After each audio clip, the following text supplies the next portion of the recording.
Well, I'm extremely happy that I can be here. It's not my first time coming to Beijing.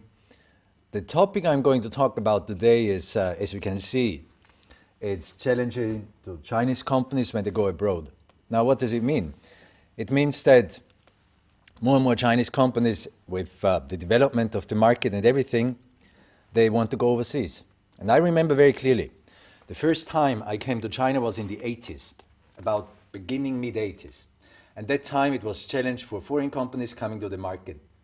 That time the Chinese market was very closed, it was very different, and it was huge challenges for foreign companies getting into the market. It was huge challenges for foreigners getting into the market. But time has passed. Many years have gone by. The Chinese environment has improved, the investment environment has improved, the society has changed, everything has changed. But nevertheless, when I look back the last 30 years and I look at the challenges overseas companies face when they come to the Chinese market, they still exist. So if you talk about the challenges to the Chinese companies when they go to foreign markets, we have to remember that on the one side there are tremendous challenges which are about the same as foreign companies faced them when they got into the market. At the same time, we have to remember that when we talk about those challenges, like talking about anything else, it's not something we talk about, very nice, we know about that, and then we change it. It's extremely complicated. First, because of the complexity of the challenges, which we are going to talk about, but secondly, and this is very important, because it takes a very long period of time. And many people, many companies, going into foreign markets, they underestimate the time that is actually required. So here again, we have to remember, talking about the challenges of Chinese companies going into foreign markets and going into different countries, the most important thing to remember is time. And you cannot measure time, you cannot value time, you cannot have a strategy for time. You can have a strategy for the market, you can have a strategy for products, you can have a strategy for people management, whatever, but you do not have a strategy for time. So this is why it's so complicated. Again, I remember in the 80s, first companies, foreign companies getting into the Chinese market, the time it was very different. They thought about, maybe 2-3 years, and then they get into a break-even position. They spent 10-20 years to get that far. Some of them failed. Some of them never made it. Of course, they kept on investing in human resources development, they kept on investing into market exploration, but it didn't work. Now, why not? It did not work. The reason was not because they were not big enough. The reason was not that maybe they didn't use enough resources. No, the reason was they underestimated time. And there's a different time conception. When I say it's about time, the reason why it's so complicated, there's different time perceptions between different markets. So the time, as we see it, as it passes in the Chinese market, for example, is very different from our perception. So here you have the problem. When you're in one environment and you're in one market, it's the same time. Maybe you're in China, you're here, things take time. If you apply for something, it takes time. If you educate people, it takes time. So this is one environment. If you go into another environment, like the European market, the time perception is different. The investment is the same. You invest $1 million here, it's like investing $1 million in Europe. If you train 5 people in Europe, you also train 5 people here. But if you talk about the time available for a company to get successful or to get into a break-even, is different, the perception is different than in China or in Asia. So there's the problem. So again, this is what I want to be very clear about when we go through the various challenges and, of course, how they cope or how they try to, live up to those challenges. It's very difficult for Chinese companies to get into that next area of development.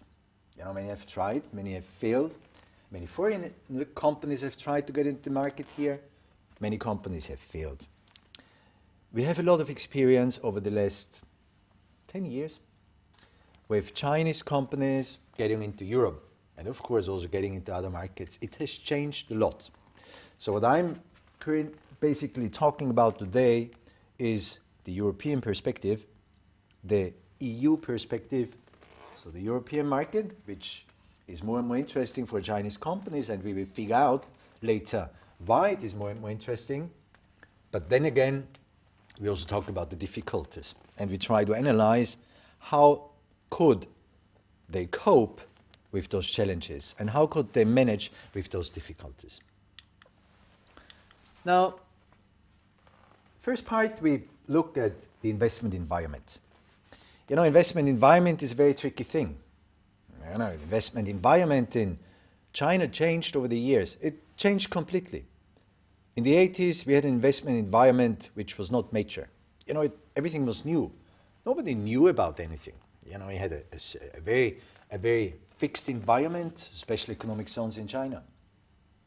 Now, over the years, over the last 20, 30 years, the investment environment changed a lot because it needed to change. It needed to live up to the new requirements, introduce new laws, new regulations. So the changes foreign companies faced in the market were continuous. You know, there was always a new law, a new regulation, because the market had to cope and the market had to get mature. But if you look at the European environment, it's very different because in Europe, basically you have a very good established market, you have a very good framework, you have something that has been there over the last 20, 30, 40, 50 years.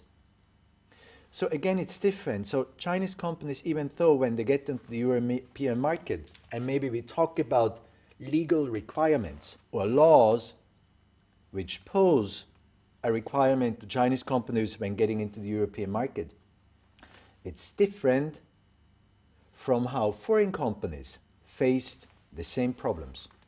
Because the environment is different, because the country's development has been different. So Chinese companies, even though they might know that they face up to problems of human resources or legal framework or fiscal policy, whatever, even though they know that such problems exist, because they also have faced those problems in their own market, in the Chinese market, they do not know that those problems are different because the environment is different. The history is different on the European market. Everything is different. So this is what makes it very complicated in many cases for Chinese companies.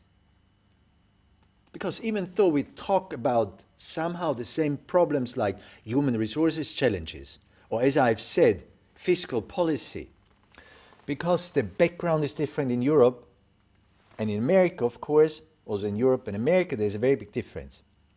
So those problems that Chinese companies face when it comes to HR are based on the environment of Europe, on the history of Europe.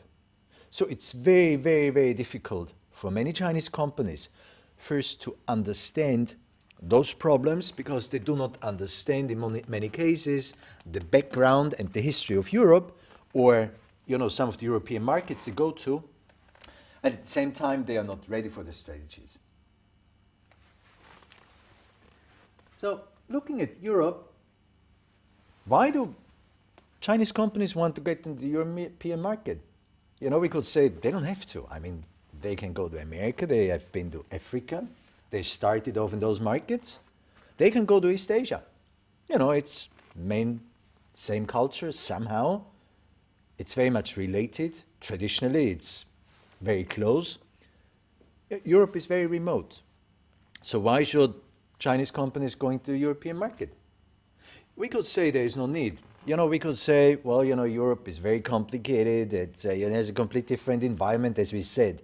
So why don't Chinese companies just develop, let's say, in Africa? It's a very big market, you know, very suitable for Chinese products. Or Chinese companies, they could just stick to Southeast Asia. No, it's